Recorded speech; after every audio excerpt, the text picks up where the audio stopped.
नमस्ते। आज हम बात करेंगे यूरिनरी इनकॉन्टिनेंस की, जिसको हिंदी में पेशाब की अनियमितता भी कहा जाता है। ये एक बहुत ही कॉमन समस्या है, पर अनफॉर्चुनेटली इसके बारे में ज़्यादा चर्चा नहीं की जाती।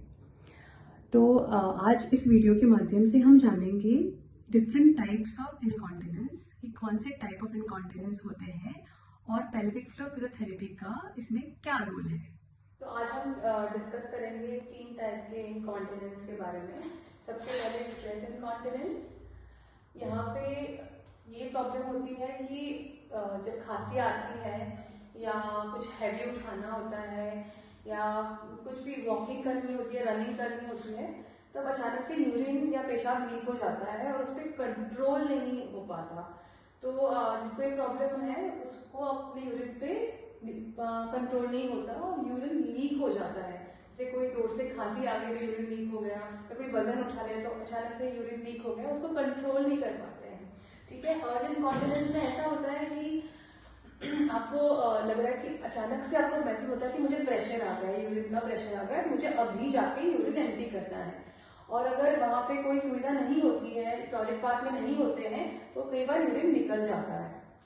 और ओवरफ्लो में बार बार ब्लैडर फीलिंग की सेंसेशन आती है कि ऐसा लगता है कि बार बार यूरिन पास करने जाना है। नंबर ऑफ टाइम जितना यूरिन पास करने जाते हैं वो बढ़ जाता है, मतलब टॉयलेट विजिट्स बढ़ जाती हैं इसमें।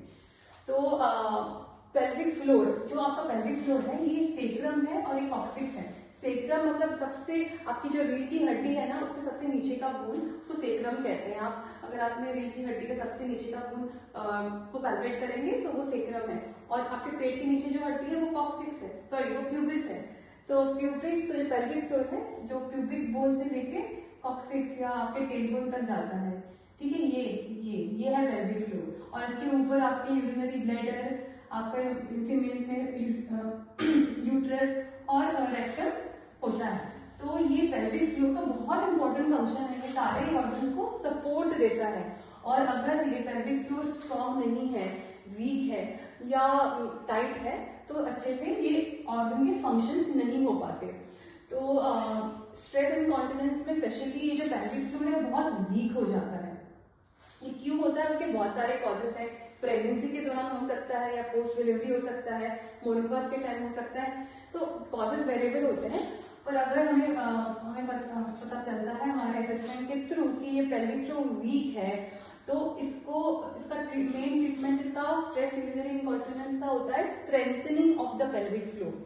तो ये जानना बहुत जरूरी है कि अपने हिप मसल्स, अपने बैक मसल्स कितने भी स्ट्रेंथन कर लें, पेल्विक फ्लोर को आपको इंडिविजुअली स्ट्रेंथन करना पड़ता है। इसीलिए आपको एक फिजियोथेरेपिस्ट या पेल्विक फ्लोर फिजियोथेरेपिस्ट की जरूरत होती है, जहाँ पे थेरेपिस्ट आपको आइडेंटिफाई करना सिखाएगा कि कौन सा आपका पेल्विक फ्लोर है, और आपको प्रॉपर एक्सरसाइजेस बताएंगे। कीगर एक्सरसाइजेस पेल्विक फ्लोर थेरेपी नहीं होती, वो एक छोटा सा पार्ट है, ये बहुत इंपॉर्टेंट है जानना। ठीक है। तो स्ट्रेस इनकॉन्टिनेंस के बहुत अच्छे मतलब रिजल्ट्स होते हैं अगर जो रेगुलरली एक्सरसाइज करते हैं, जो रेगुलरली थेरेपी लेते हैं, तो इसके बहुत अच्छे आउटकम्स हैं। और जो वर्ल्ड की और ऑल्सो जो यूरोगाइनी के एसोसिएशन हैं, उन्होंने काफी रिसर्च के बाद पेल्विक फ्लोर फिजियोथेरेपी का एक एविडेंस बेस्ड थेरेपी का दर्जा दिया है।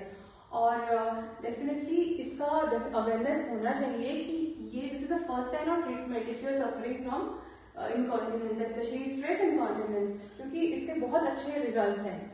आई होप ये वीडियो हेल्पफुल रही होगी। Thank you.